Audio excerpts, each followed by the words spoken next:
Bonjour tout le monde, aujourd'hui on se lance dans une nouvelle section de la matière, l'étude du potentiel électrique, où on va prendre encore une fois une approche un petit peu différente de problèmes d'électricité. On va voir que cette méthode-là, travailler avec des potentiels plutôt qu'avec des champs électriques, va avoir plusieurs avantages, entre autres au niveau des calculs. Mais évidemment, il n'y a jamais une méthode qui convient à toutes les situations. Cette méthode-là va également avoir certaines limites. On va avoir l'occasion de voir tout ça en détail. Donc, lançons-nous tout de suite. Chapitre 2, les potentiels électriques.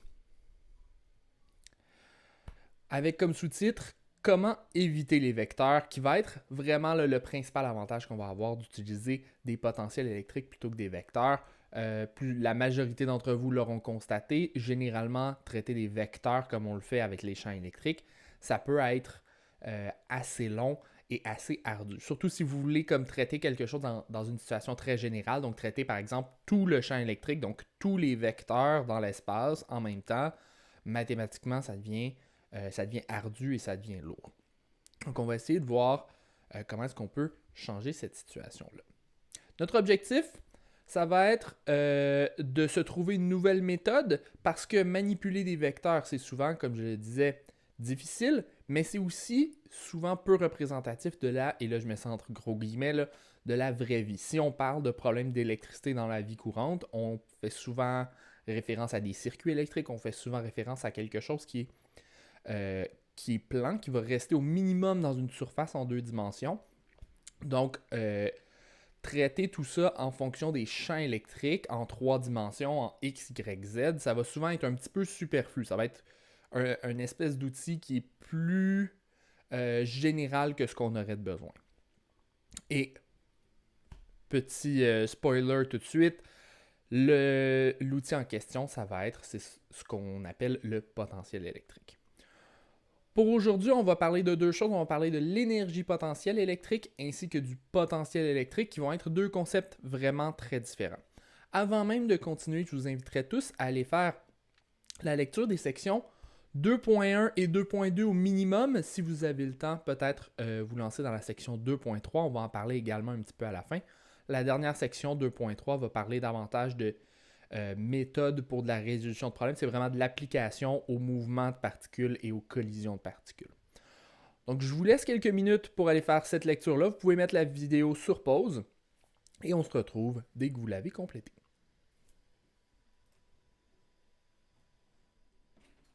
J'espère que vous avez fait une bonne lecture. On va poursuivre avec tout d'abord, avant même de regarder un quelconque sujet, un avertissement. Dans ce que vous avez lu, on vous parle à la fois d'énergie potentielle et de potentiel électrique. Une des erreurs qui revient très souvent, ça va être de confondre les deux. La terminologie, je comprends, peut porter à confusion, mais c'est vraiment une terminologie qui est reconnue, qui est réutilisée, et il y a quand même une logique derrière à laquelle on pourra peut-être venir éventuellement. Mais l'idée étant la suivante, l'énergie potentielle, c'est en parallèle avec ce que vous avez vu notamment en NYA. Donc, on parle vraiment d'une quantité d'énergie qui est stockée à cause de l'interaction électromagnétique. Donc, à cause du champ électrique, on a la possibilité d'avoir une force et ça nous donne une énergie potentielle.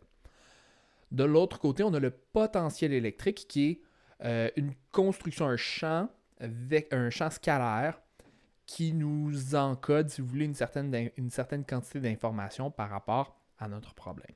Donc les deux ne sont pas la même chose. Il ne faut pas penser que parce qu'on parle de potentiel, ça signifie nécessairement qu'on a une énergie potentielle. On a quelque chose de complètement différent. Mais qui sont effectivement liés l'un avec l'autre et c'est justement de ça dont on va parler un petit peu plus lorsqu'on va avoir vu les deux séparément. Mais tout d'abord, parlons spécifiquement de l'énergie potentielle électrique.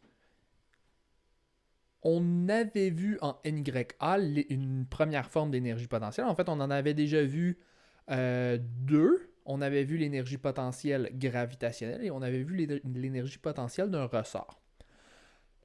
La condition qu'on avait toujours eue pour pouvoir avoir une énergie potentielle, c'était que le champ ou la force qui était liée à cette énergie-là devait être une force conservative, ou on devait avoir, sinon une autre façon de le dire, un champ conservatif. Il se trouve qu'on a beaucoup de parallèles qu'on peut faire entre la force gravitationnelle, la situation, disons, générale lorsqu'on parle de gravité, et la situation générale lorsqu'on parle d'électricité. Ici, on remarque notamment que les équations pour la force sont pratiquement les mêmes. Hein? On a la même équation qui varie en 1 sur r carré dans les deux cas, où r au carré correspond, ou r en fait correspond à la distance entre les particules. Notre force dépendait de constantes liées à la matière en question. Donc, évidemment, lorsqu'on parle d'électricité, on fait référence aux charges. Lorsqu'on parle de gravité, on fait référence aux masses. Et on avait un facteur de proportionnalité ici, qui était respectivement la constante de Coulomb pour la force électrique et la constante gravitationnelle pour la force gravitationnelle. De la même façon, on peut également exprimer la force comme étant une propriété de la particule qui subit la force fois un champ qui est défini à l'endroit où on regarde, à l'endroit où se trouve la particule. Donc ici, on a notre formule pour la force électrique qu'on a vue dans les dernières semaines, mais on a une formule pratiquement identique également pour la force gravitationnelle, où notre force gravitationnelle est égale à la masse fois la constante gravitationnelle, qui est en fait un champ gravitationnel qui pointe vers le bas et qu'on considérait généralement comme étant constant. Donc, comme on a des formes qui se ressemblent aussi, ça va être logique de pouvoir prendre pour acquis que notre force électrique va également être une force conservative et donc on va pouvoir développer une énergie potentielle. On va pouvoir avoir une formule qui nous dit pour n'importe quelle position dans l'espace, quelle est la quantité d'énergie potentielle stockée. Et l'équation qu'on va retrouver, c'est celle-ci. On réalise assez rapidement que cette équation-là ressemble beaucoup à ce qu'on avait précédemment. Hein? Ça ressemble beaucoup aux équations qu'on avait déjà. En fait, la principale distinction par rapport, par exemple, au champ électrique ou à la loi de Coulomb, c'est qu'on n'a pas quelque chose en R carré. Ici, on a quelque chose en R. 1 sur R et non 1 sur R carré. Mais il y a une deuxième distinction. Et je vous invite à réfléchir un petit peu à ce que ça peut être. Vous remarquerez qu'il nous manque ici les valeurs absolues. Dans toutes les équations qu'on avait depuis le début du cours, pour le champ électrique ou pour la force électrique, on avait toujours K, valeur absolue de Q1, Q2. Donc on regardait la norme de quelque chose et on ne s'intéressait pas au signe des charges. On ajustait en fait nos équations en fonction du signe des charges par après. Ici, on va en tenir compte pendant qu'on va faire notre calcul et on va réaliser que si on a deux fois la même charge, donc positif avec positif ou négatif avec négatif, on va avoir une énergie potentielle positive, ce qui signifie qu'on peut extraire de l'énergie de cette situation-là. Hein. Si on a deux particules positives très près l'une de l'autre, ben, en théorie, on pourrait extraire cette énergie-là ou cette énergie-là peut être transformée en énergie cinétique. À l'inverse, si j'ai deux particules qui sont de charge opposée, on va avoir une énergie potentielle négative. Si j'ai ici une charge positive avec une charge négative ou vice-versa, je vais avoir deux particules qui vont avoir tendance à s'attirer. Donc, pour garder ces particules-là séparées, ça va nous prendre de l'énergie. Et c'est pour ça qu'on va avoir une énergie potentielle totale négative. Donc ici, on va juste le noter. Pas de valeur absolue.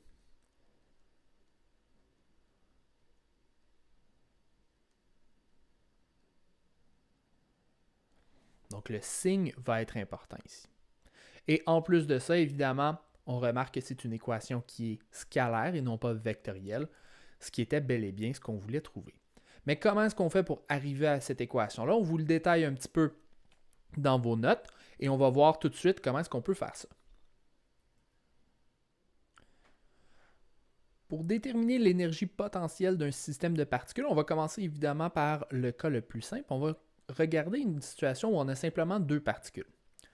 Je vais commencer par me placer un système d'axes là-dessus. Hein. C'est toujours beaucoup plus simple de faire nos calculs si on a nos axes bien identifiés. Et voilà. Donc ici, j'ai mon axe en X. On va falloir qu'on aille sélectionner ça ici. J'ai mon axe en X et j'ai mon axe en Y. Il n'y a pratiquement rien qui va se passer en Y. Je sais que mes particules sont à une distance R l'une de l'autre. Donc on va essayer de reprendre sensiblement la même terminologie que ce qu'on a habituellement. Si j'ai deux particules positives, et là, évidemment, on s'intéresse d'abord à un cas spécifique, on va voir que le cas général va quand même correspondre aux mêmes équations. On va juste vérifier que tout est cohérent à la fin. Mais on se concentre sur un cas spécifique en commençant. Je vais avoir ici, si j'ai deux particules positives, une force qui va s'appliquer vers la droite. Donc ici, je vais avoir ma force électrique. Et là, je vais m'intéresser à la particule à deux moments distincts. Je vais comparer qu'est-ce qui se passe lorsque mes deux particules sont à une distance R et qui commencent immobiles. Donc, je vais commencer, débute immobile dans les deux cas. Immobile. Et la particule qui est à l'origine, ici, on va considérer qu'elle est fixe. Évidemment, l'exercice, c'est une vue de l'esprit. Je pourrais dire tout simplement que j'ai cloué ma particule à l'origine. Elle n'est pas capable de se déplacer pour une raison ou pour une autre. Et là, je vais regarder qu'est-ce qui arrive à ma deuxième particule. Et plus spécifiquement, si je suis en train de parler d'énergie, ben, je vais pouvoir revenir à la grande équation que je connais, la conservation d'énergie. Mon énergie initiale va être égale à mon énergie finale. Donc, énergie initiale va être égale à l'énergie finale. Normalement, si vous vouliez la forme vraiment, vraiment générale de cette équation-là, c'était que mon énergie initiale plus le travail non conservatif est égal à mon énergie finale. Mais il se trouve qu'ici, mon travail non conservatif est égal à 0. Je n'ai aucune force non conservative, j'ai uniquement ma force électrique qui va s'appliquer. Donc mon énergie initiale, ça va toujours être mon énergie potentielle et mon énergie cinétique. Je vais mettre ici mon énergie potentielle électrique initiale, plus mon énergie cinétique initiale, qui va être égale à mon énergie potentielle électrique finale, plus mon énergie cinétique finale. Évidemment, n'hésitez pas à mettre beaucoup d'indices. Ça vous aide à être clair. Ça peut avoir l'air long à l'occasion, mais ça va vous permettre de départager des variables et éviter de vous mélanger. Donc ici, je suis en train de regarder uniquement ma particule de droite. Mon système, ça va uniquement être ça. Il ne devrait pas avoir de transfert autre que ça. Transfert d'énergie ailleurs. Donc ici, je vais dire que ma particule est initialement au repos. Donc si elle est initialement au repos, mon énergie cinétique initiale est égale à 0, car immobile. J'essaie de toujours me garder une trace de la raison pour laquelle je mets quelque chose égal à 0. Mon énergie cinétique finale, ça va être lorsque j'arrive à l'infini. Donc là, je vais vraiment regarder ma situation finale. Là. Ça va être à l'infini.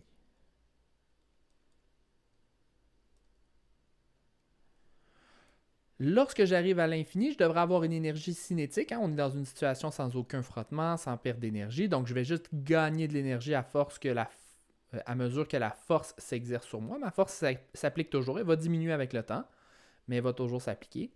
Mais mon énergie potentielle, elle, je vais la poser égale à 0 à l'infini. Donc, il est logique de penser que lorsque je suis infiniment loin de ma particule, mon énergie potentielle va être égale à 0. Donc, ça va être égal à 0 à l'infini.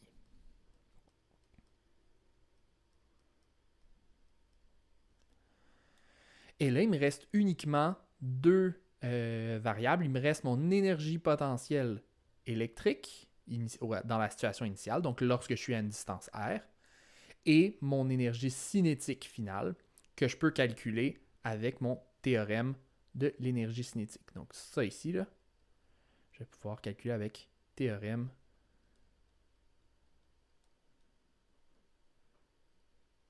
de l'énergie cinétique. Petit rappel de NYA ou de physique mécanique. Le théorème de l'énergie cinétique nous dit que la somme de tous les travaux effectués sur une particule, donc ici, c'est pas uniquement travail conservatif ou non conservatif, c'est tous les travaux ou tous les travaux faits par toutes les forces exercées sur un objet.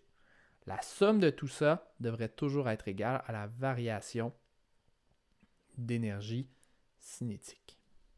Donc, si j'ai uniquement mon énergie cinétique finale, mon énergie cinétique initiale était déjà égale à 0, donc mon travail le travail qui va être fait sur ma particule devrait être égal à ma variation d'énergie cinétique.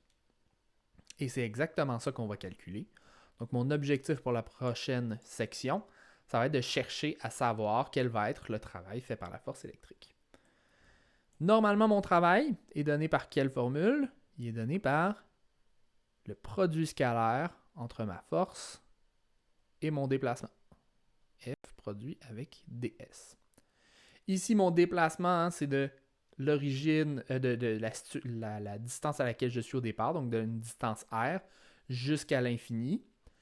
Et même si ça nous donne un infini, c'est pas vraiment ça qui va être mon problème. Mon problème, c'est que ma force ne sera pas constante sur cet intervalle-là. Donc, ma force n'est pas constante. Qu'est-ce que je vais faire? Je n'aurai pas le choix. Il va falloir que je déconstruise mon travail comme étant une somme de petits travails. Et une somme de petits travails, on va faire ça avec une intégrale. On avait fait sensiblement le même développement pour déterminer l'équation de l'énergie stockée dans un ressort. Donc, on va faire ici l'intégrale de tous les petits éléments de travail à chaque petite position delta x. Il va juste falloir que je vienne réécrire ça. Ici, si je suis à une position donnée, donc par exemple à une position x, je vais m'intéresser à qu'est-ce qui arrive à ma particule. On va faire comme si ma particule était ici. Donc lorsque ma particule va arriver là, pour le prochain petit déplacement delta x, ou dx, il va avoir un travail qui va être effectué. Et ce travail-là, on va l'appeler dw, donc l'élément infinitésimal de travail. Ici, je peux dire que mon élément infinitésimal de travail, ça va correspondre à quoi? Ça va correspondre à la force au point x, produit scalaire avec le déplacement dx. Ici, je vais dire dx vecteur, donc la variation de le déplacement sur cet intervalle-ci, qui va être un tout petit vecteur. Comme l'intervalle est très petit, je vais pouvoir considérer que la force est constante sur cet intervalle-là. Et là, je vais pouvoir venir faire mon calcul. Les deux sont toujours alignés. Ma force va toujours être dans la direction de delta x. Donc, ça va être force en x fois dx fois le cosinus de 0. Les deux sont toujours alignés. Le cosinus de 0, ça me donne toujours 1. Et là, il va simplement me rester à écrire ma force en x. Quelle est l'équation qui me donne ça? L'équation qui me donne la force entre deux particules, c'est ma loi de Coulomb. K Q1 Q2 sur R au carré. Ici, j'ai déjà posé que mes particules Q1, Q2 étaient positives, donc je n'ai pas besoin de mettre ma valeur absolue. Et je vais pouvoir faire l'intégrale de ça fois dx. J'ai oublié de faire un petit remplacement ici. La variable que je vais utiliser pour la distance entre mes deux particules, si je suis rendu au point x, la distance entre mes deux particules, c'est évidemment la distance x. Donc, je vais venir remplacer ça ici. Super, donc maintenant j'ai mon élément dw qui est exprimé en fonction de dx. dw, pardon. Petite erreur de ma part. dw.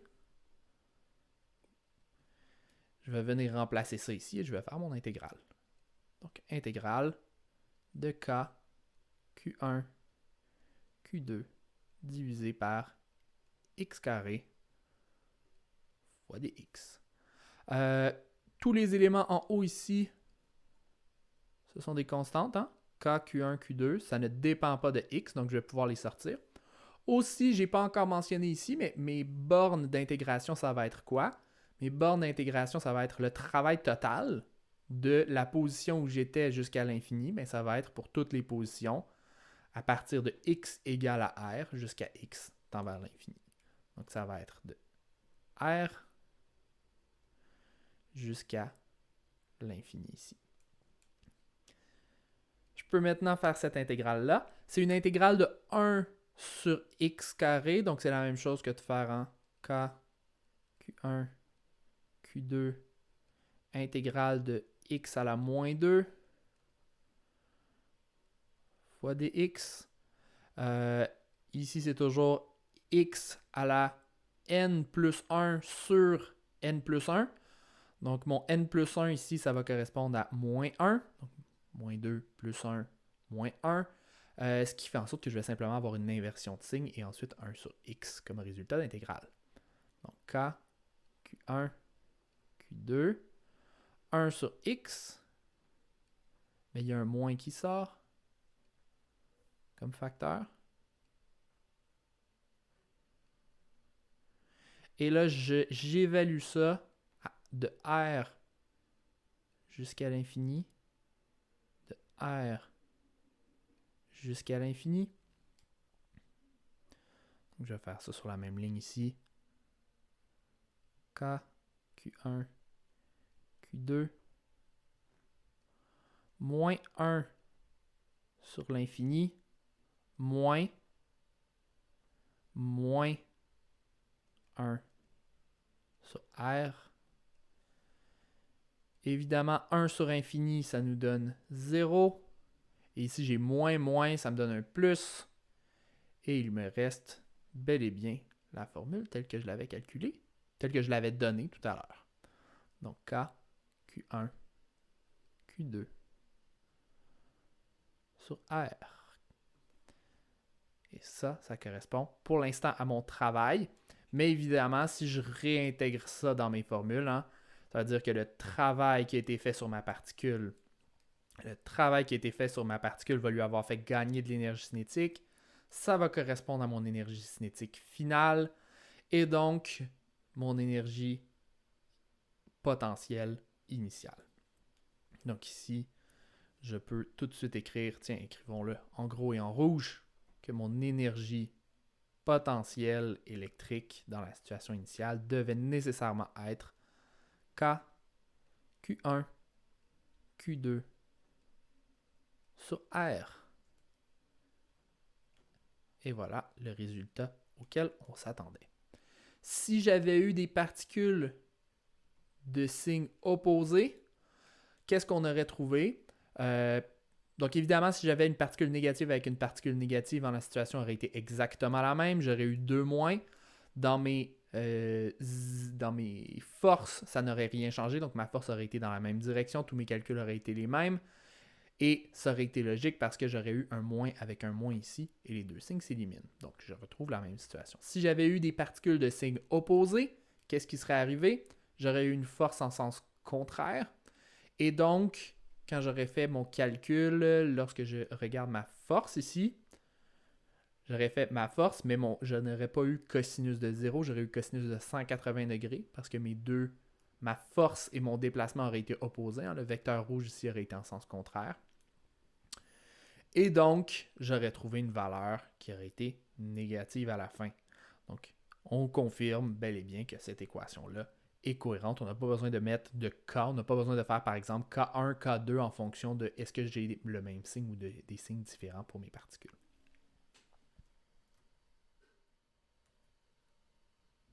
Maintenant qu'on a une bonne définition pour notre énergie potentielle électrique, on va regarder qu'est-ce qu'on fait si jamais on a une situation un peu plus complexe. Donc, dès qu'on dépasse simplement la situation de 2 particules ou d'une particule dans un champ électrique.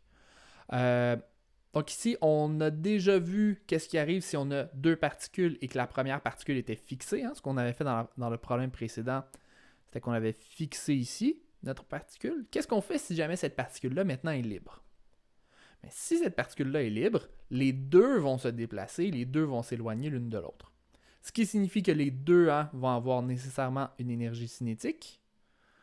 Donc, j'aurais par exemple énergie cinétique pour la particule 1, énergie cinétique pour la particule 2, mais je n'ai pas plus d'énergie qui a été créée pour autant. Donc, ce qu'on en déduit, c'est que si on a deux particules qui sont proches l'une de l'autre, l'énergie potentielle entre les deux va être stockée dans la liaison et non pas dans une particule en particulier. Ce qui fait qu'on a de l'énergie potentielle, c'est qu'on a rapproché les particules les unes des autres et non pas le fait que spécifiquement une particule est là. Entre autres, si on avait une seule particule chargée, on n'aurait pas d'énergie potentielle. Donc, si on a maintenant plusieurs particules, donc on dépasse la situation où on en a deux, on a vu si on en a deux, c'est simplement que l'énergie potentielle va être stockée dans la liaison et on a vu comment le calculer. On a trouvé la formule précédemment. Mais si j'en ai par exemple 4, comment est-ce que je peux regarder cette situation-là? Bien, ce que je vais faire, c'est que je vais considérer toutes les liaisons possibles. Donc ici, par exemple, j'aurai la liaison de la particule 1 avec la particule 2, la particule 1 avec la particule 3 et la particule 1 avec la particule 4. Attention, je ne veux pas double compter, je ne veux pas faire énergie potentielle de 1 avec 2 et énergie potentielle de 2 avec 1. Je peux avoir un ou l'autre, mais pas les deux. Donc ici, attention, je ne regarde pas cette liaison possible-là, l'inversion des deux.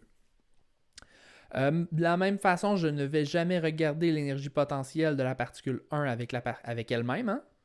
Ça n'a tout simplement pas de sens de faire ça. Je trouverais une distance qui est 0 et je trouverais une énergie potentielle qui serait infinie. Donc, on laisse ça de côté, on s'intéresse uniquement aux énergies entre deux particules.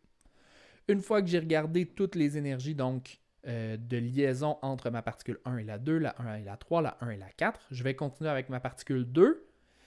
Mais la particule 2 avec la particule 1 a déjà été considérée, donc je continue simplement avec ma particule 2 avec la particule 3 et 2 avec 4. Et finalement, lorsque j'arrive à ma particule 3, il me reste uniquement le 3 avec le 4. Et je trouve la grande formule que j'ai en bas. Ça peut vite devenir mélangeant si jamais vous en avez plusieurs. Donc, ce qu'on va faire, on peut se le noter sous forme d'une équation. Ça prend un petit truc de notation si vous voulez être capable de noter ça. Et c'est exactement ce qu'on va faire. Donc ici, en fait, je fais une double sommation. Vous auriez pu le faire avec deux signes, un à la suite de l'autre. Donc je regarde tous les indices IJ et je veux que I soit toujours différent de J et je veux avoir seulement 1, 2 et non pas 2, 1. Donc le petit truc de notation ici, c'est que je vais prendre la somme sur les I et les J, mais en gardant toujours le deuxième indice plus grand que le premier. Donc, c'est la façon de le noter. Évidemment, vous n'avez pas besoin d'utiliser ça nécessairement. Ça devient utile si jamais vous avez un très grand nombre de particules. Et ici, c'est pour, évidemment, N particules. Maintenant qu'on a tout ça en main, on peut laisser de côté l'énergie potentielle et parler spécifiquement du potentiel électrique. Le potentiel électrique a l'avantage, comme on en parlait au début du cours, d'être un scalaire. Ça va être encore une fois un champ, un peu comme mon champ électrique. On avait dit le champ électrique, c'est lorsque j'attribuais une valeur à chaque partie de l'espace et que cette valeur-là est un vecteur. Là, on va faire la même chose, mais la valeur en question qu'on va attribuer, ça va être un scalaire. Donc, j'attribue à chaque point de l'espace un scalaire qui représente l'effet des charges autour de ce point-là. Le symbole du potentiel électrique, ça va être la lettre V. Et l'unité, ça va également être noté par la lettre V. Ne vous laissez pas mélanger par ça. Et V va être pour le volt. Ça signifie, si on reprend un petit peu l'analogie qu'on avait fait quand on regardait pour le champ électrique, si j'ai un objet chargé, un patatoïde de forme quelconque, je peux m'intéresser à différents points autour de ce patatoïde-là, mais cette fois-ci, plutôt que d'avoir un vecteur qui va représenter ce qu'il y a autour, ça va être un nombre, donc un scalaire. Ici, par exemple, je dis qu'au point P, le potentiel est de 2 volts, alors qu'au point 1, le potentiel est de 2,5 volts. Et l'objectif, c'est de faire sensiblement la même chose qu'on a fait pour le champ électrique, mais cette fois-ci avec uniquement des scalaires. Donc, dans le chapitre sur le champ électrique, ce qu'on faisait, c'était le lien entre la force et le champ était donné par la formule F égale Q fois le champ électrique. Cette fois-ci, on va lier l'énergie potentielle avec le potentiel. Donc, l'énergie potentielle va être égale à Q fois V. Et dans les deux cas, on fait sensiblement la même chose. On est en train de découpler l'effet de l'environnement. Donc ici, c'était mon E qui représentait tout ce qu'il y avait autour, qui causait, qui faisait en sorte que ma particule bougeait, et Q était la charge de la particule qui se faisait bouger, disons. C'est la particule qui subissait la force. On va avoir sensiblement la même chose ici. Si je veux l'énergie potentielle des liaisons avec une particule donnée de charge Q, je vais regarder quelle est la particule de charge Q et le potentiel à ce point-là qui va représenter l'effet de toutes les particules qui sont autour. Si jamais je veux regarder le potentiel d'une particule en particulier, je vais faire pratiquement la même démarche que ce qu'on avait fait pour le champ électrique. Donc, on va vraiment récupérer beaucoup d'éléments. On n'a pas besoin de redériver tout à partir de zéro. La définition ici de mon potentiel, c'était l'équation qu'on avait juste avant. Donc, si je reviens à la slide précédente, on disait le potentiel électrique, c'était Q fois V. Donc, ou plutôt mon énergie potentielle électrique, pardon, c'est Q fois V, où V est mon potentiel. Donc, cette fois-ci, je vais isoler mon potentiel et je vais considérer une particule test et regarder quelle est l'énergie qu'elle a lorsqu'elle arrive à une certaine distance d'une autre particule pour être capable de déterminer quel est le potentiel causé par cette particule-là. Donc, si je prends un exemple, ici, j'ai une particule source qui est fixe, et je veux trouver quel est le potentiel de cette particule-là au point P. Donc, quel est le potentiel à cet endroit-là? La façon que je vais le calculer, ça va être de prendre une particule test, l'approcher jusqu'au point P et regarder quelle est son énergie potentielle à ce point-là. C'est relativement facile à calculer. On va donc faire le potentiel, c'est égal à, on l'a isolé ici, l'énergie potentielle. Donc, excusez-moi, l'énergie potentielle électrique divisée par la charge de la particule test ici. On fait le calcul et on trouve que le potentiel électrique va être égal à K fois la charge de la source divisée par R. Ou encore, quand on veut l'écrire plus simplement, V égale KQ sur R, où Q, c'est uniquement la charge de la source. Attention, encore une fois, pas de R carré, simplement R lorsqu'on parle de potentiel. Si jamais maintenant on a plusieurs sources, on va simplement additionner les potentiels qui causent différentes sources. Donc, si jamais je regarde à un point en particulier, au point P, imaginons que j'ai plusieurs particules qui me causent qui ont un effet. Donc, que j'ai une particule ici et une particule ici. Quel sera le potentiel au point P? Bien, ça va être le potentiel causé par ma première particule au point P plus le potentiel causé par ma deuxième particule au point P. On se rappelle, à cause des signes, il y a possibilité d'avoir des signes positifs et négatifs. L'effet de deux particules ici peuvent s'annuler. Simplement en ayant une particule positive et une particule négative, ça me donnerait un potentiel positif et un potentiel négatif qui vont s'éliminer.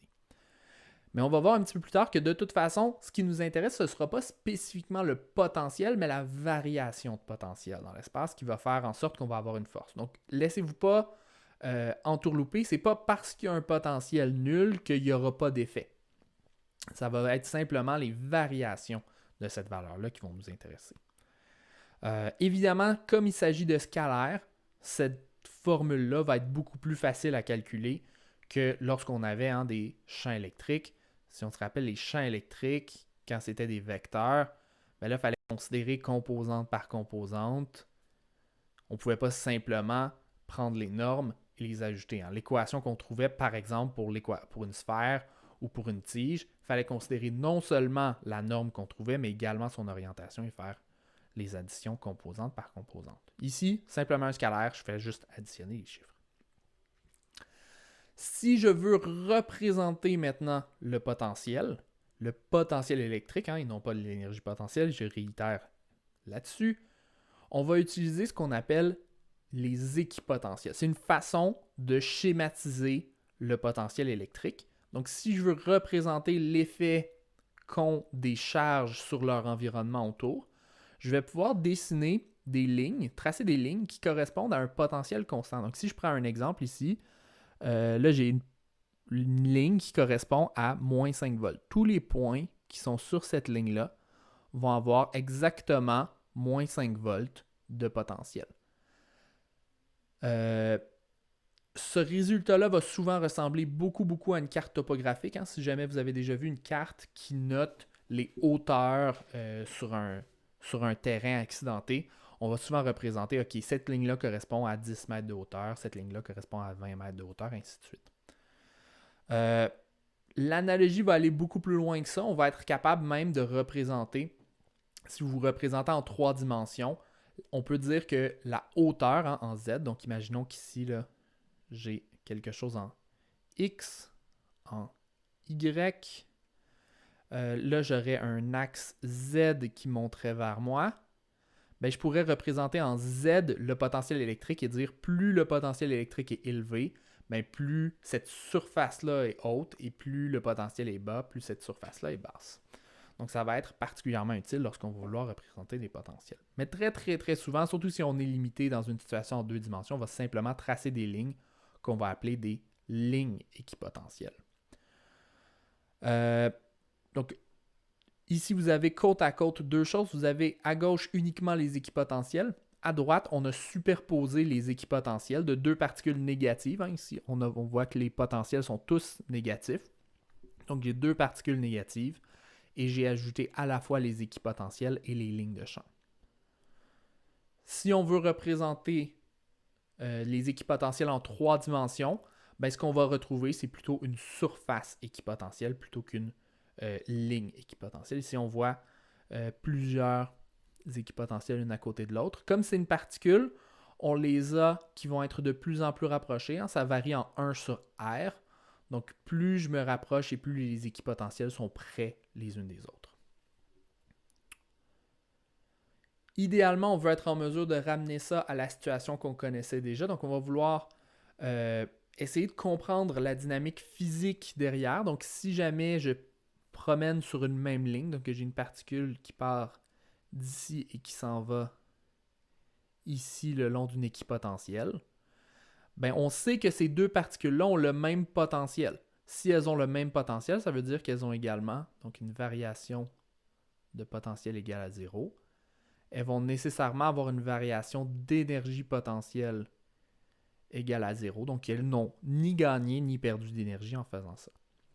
Si par contre, je pars d'un potentiel bas vers un potentiel plus élevé, donc ici on est tout en négatif, donc si je pars d'un potentiel plus bas vers un potentiel plus élevé, ça veut dire que je m'en vais vers l'extérieur. Là, il va falloir considérer le signe de la particule en question.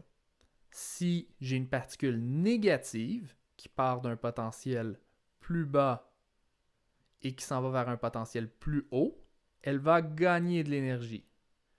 Si j'ai une particule négative qui s'en va vers des potentiels plus bas, elle va perdre de l'énergie. Elle va perdre de l'énergie cinétique et gagner de l'énergie potentielle. Et on va avoir la relation inverse. Donc, il faut vraiment porter attention. L'idée de base là, ici, ce n'est pas tant de les mémoriser un après l'autre, mais vraiment de garder en tête que l'effet du potentiel va dépendre du signe de la particule que vous avez parce que votre énergie potentielle est toujours égale à Q fois le potentiel. Donc, il va falloir que vous teniez en ligne de compte qu'est-ce que vous avez comme particule. Est-ce que ce que j'ai ici, c'est un électron ou est-ce que j'ai un proton? Ça va littéralement inverser l'effet que vous allez avoir. Donc ici, je vous ai donné un cas particulier. Si je me déplace vers des potentiels plus élevés, une particule positive gagne de l'énergie potentielle, une particule négative perd de l'énergie potentielle. Et typiquement, ça veut dire que cette énergie-là va être prise dans son énergie cinétique. Maintenant, la dernière chose qu'on va vouloir regarder, c'est le lien entre mon champ électrique et mes équipotentiels. C'est deux représentations possibles de l'effet de particules qui sont autour. Donc, il devrait avoir un lien logique entre les deux. Et il y en a effectivement un. Si j'ai des équipotentiels ici qui sont tracés, je sais que mes lignes de champ vont être toujours perpendiculaires à ça. Donc, vous pouvez regarder ici. Toutes mes lignes de champ sont toujours perpendiculaires à mes équipotentiels. Deuxième chose, plus j'ai de lignes de champ dans une zone particulière, et plus mes équipotentiels vont être proches. On peut le voir ça notamment dans la figure qu'on avait ici. On avait déjà vu, si jamais je me rapproche, ma densité de lignes de champ augmente. Ben, ça va également faire en sorte que mes équipotentiels vont être plus près les unes des autres. Si mes équipotentiels sont plus éloignés, ben, j'ai une densité de lignes qui sont plus faibles. Donc ici, j'ai davantage de lignes par surface que ici, par exemple. Et ça fait en sorte que j'ai des lignes de champ beaucoup plus espacées. Et on va voir plus en détail là, cette relation-là. En fait, ce qui arrive, c'est que mon champ électrique va toujours être dans la direction de où mon potentiel diminue le plus. Donc, tout ça va être lié ensemble et tout ça découle de la définition mathématique du potentiel. La dernière chose, une fois qu'on a notre potentiel et qu'on a notre énergie potentielle, on va avoir tous les outils en main pour être en mesure de regarder avec beaucoup plus de détails le mouvement de particules chargées, donc l'interaction de plusieurs particules les unes avec les autres, et c'est exactement ça qu'on fait à la section 2.3. La section 2.3 devrait être relativement simple, c'est principalement des rappels de ce que vous avez vu en mécanique. On ajoute une énergie potentielle différente, on parle d'énergie potentielle électrique, mais au-delà de ça, ça reste fondamentalement la même chose que ce que vous aviez par exemple lorsque vous faisiez des problèmes de collision. On va juste rajouter peut-être une ou deux variables à l'occasion. Donc, on va vouloir, dans tous les problèmes de la section 2.3, considérer deux choses. La conservation d'énergie, donc mon énergie initiale plus le travail non conservatif est égal à mon énergie finale. Et la conservation de quantité de mouvement, qui ça est peut-être un petit peu plus loin dans votre mémoire, donc qui est l'équation vectorielle.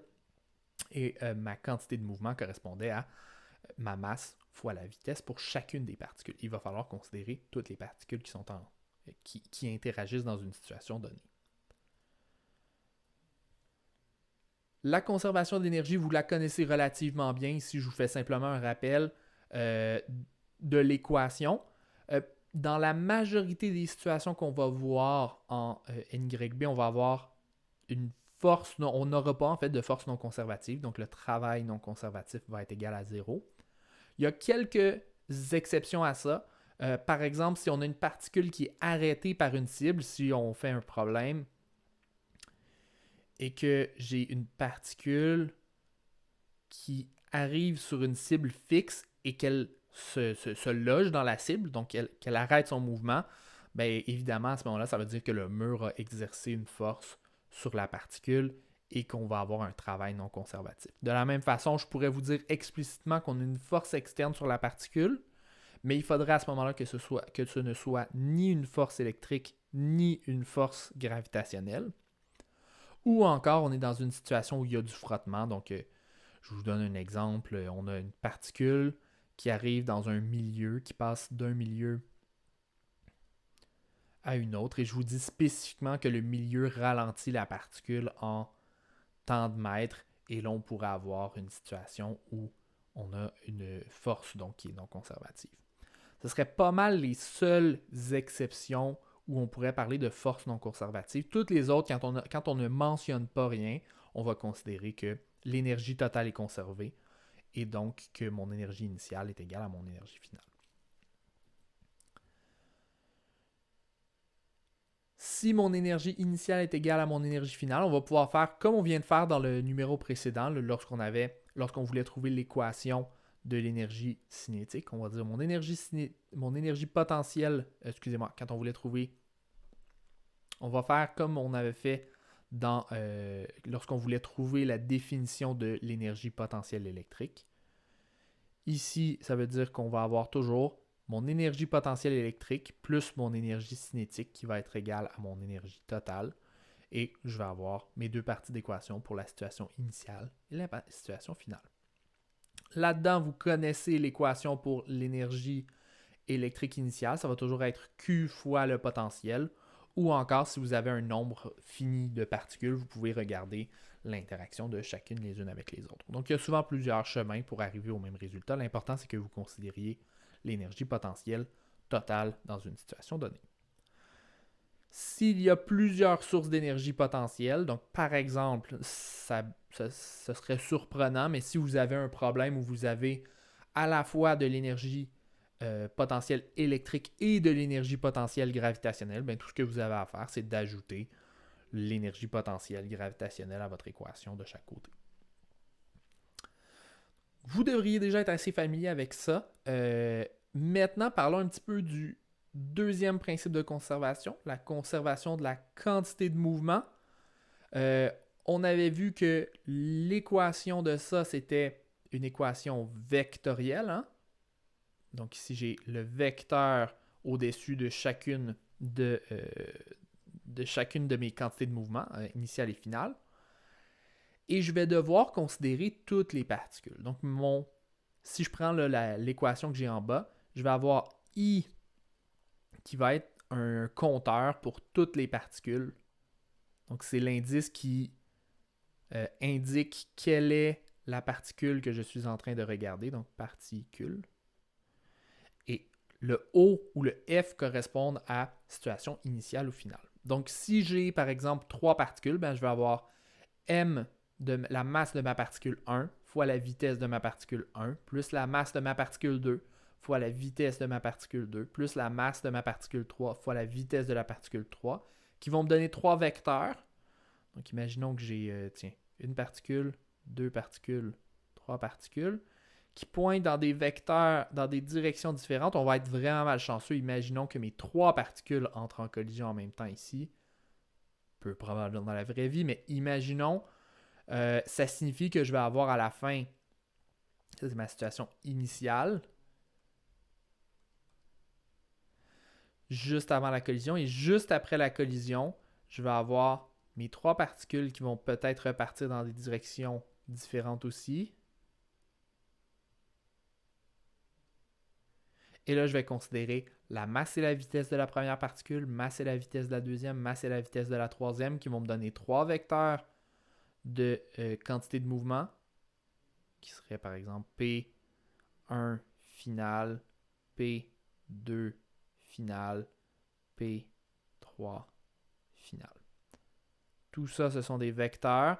La somme de ces vecteurs-là devrait correspondre à la somme de ces vecteurs-là. Donc, la somme des vecteurs à droite devrait correspondre à la somme des vecteurs à gauche. Concrètement, dans la vie de tous les jours, quand on va vouloir calculer ça, on va rarement le faire directement en vecteur. On va généralement regarder ça composante par composante. Donc, je vais faire la conservation de ma quantité de mouvement X, la conservation de la quantité de mouvement Y. Et là, comme je vous disais, on tombe dans une situation où on a beaucoup d'indices un à côté de l'autre, mais c'est des indices qui nous aident. Donc, on ne sera pas fâché d'avoir, par exemple, 3 indices un après l'autre. Ça va juste nous aider à tout garder bien organisé dans nos calculs. La clé, donc, quand on va vouloir résoudre un problème, ça va toujours être de cibler le bon nombre d'équations. En fonction de la situation qu'on a, on a quelques types de collisions que vous avez vu encore une fois en mécanique. Je fais un petit rappel ici. 3 grandes familles, 3 grands types de collisions possibles.